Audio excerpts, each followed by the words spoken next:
been something for me that has been a lifelong driving passion and responsibility.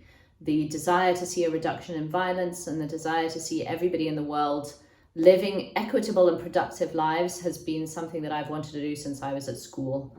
I was very fortunate in that I started working my first job in the United Nations. I was working in the United Nations Development Program, and I started my first ever job just weeks before 9/11. So I was there in New York when the planes hit the World Trade Center.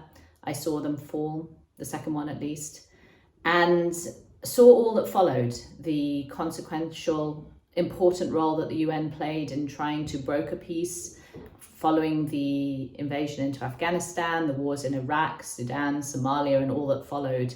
Fundamentally responding to the changing nature of conflict, the incredible harms of transnational crime, the drug economy, has been something that I've done my entire career.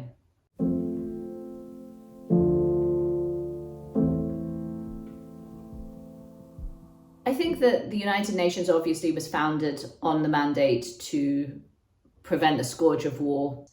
I'm also a member actually of a new task force that was created last year on halving global violence, which brings together a series of different stakeholders, everyone from states representatives through to the private sector and civil society organizations like ours, to work towards a target of really significantly reducing all forms of violence.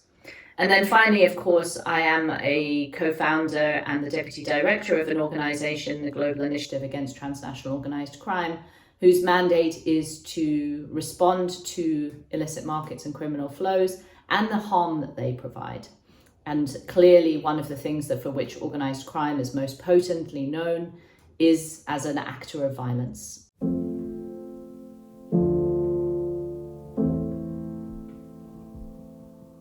When you think of organized crime, you think of mafia groups, you think of Breaking Bad, a lot of the drug lords who shoot to kill with impunity and don't think about it, who use violence and torture to monopolize markets and ensure their profits, to fight turf against other criminal groups.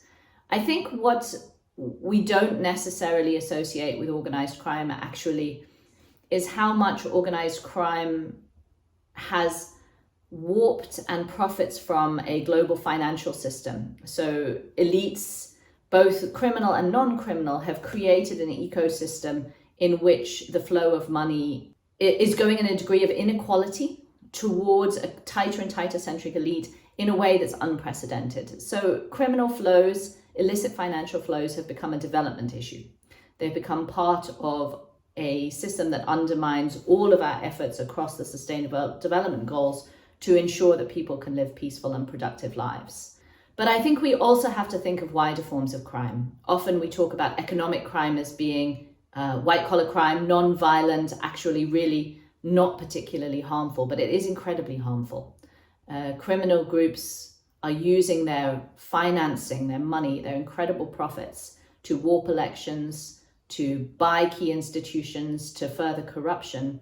And that in itself is also a significant harm and a spoiler to peace.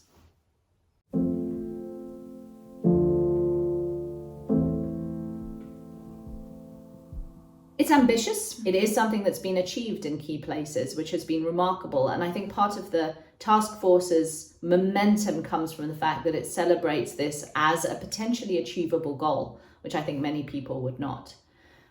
Where the task force is also unique and interesting is it brings together so many different forms of violence. So we talked about interpersonal violence, familial violence, domestic violence, gender-based abuse, but also urban violence in cities, the kind of things that I was describing around extortion, protection, symbolic violence between criminal groups, all the way up through to interstate conflict like we're seeing in the Ukraine now. The analytical framework that the Global Violence Task Force used to look at violence in its commonalities rather than its differences really showed how the underpinnings of violence is the same, the drivers, if you like. It's often failures by the state, poor governance, the sense that people are enriching themselves at the top whilst taking from the people at the bottom. Failing to deliver services, the breakdown of key things like education and justice, but also marginalized populations who are underserved. So what I like about the approach and why we're very pleased as an organisation to support it is its holistic nature, that it's reached across different stakeholder groups. I mentioned this already, but that it's looking at this as a common problem.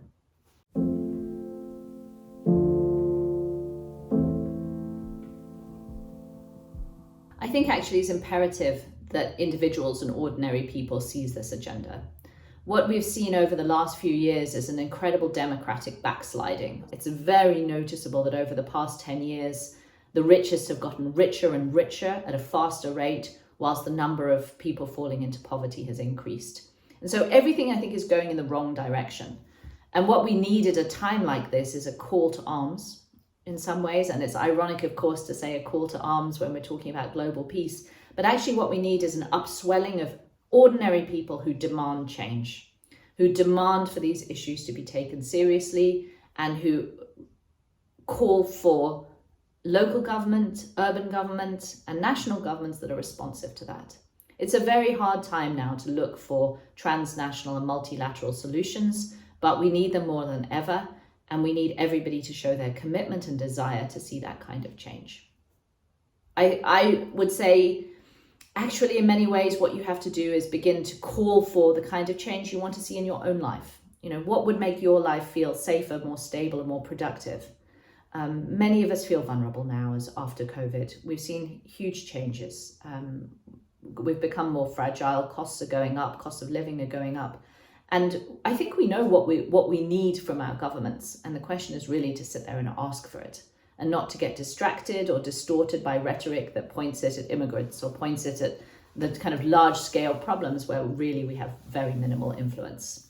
It's almost a cliche, but it's time for the world to be kinder to others.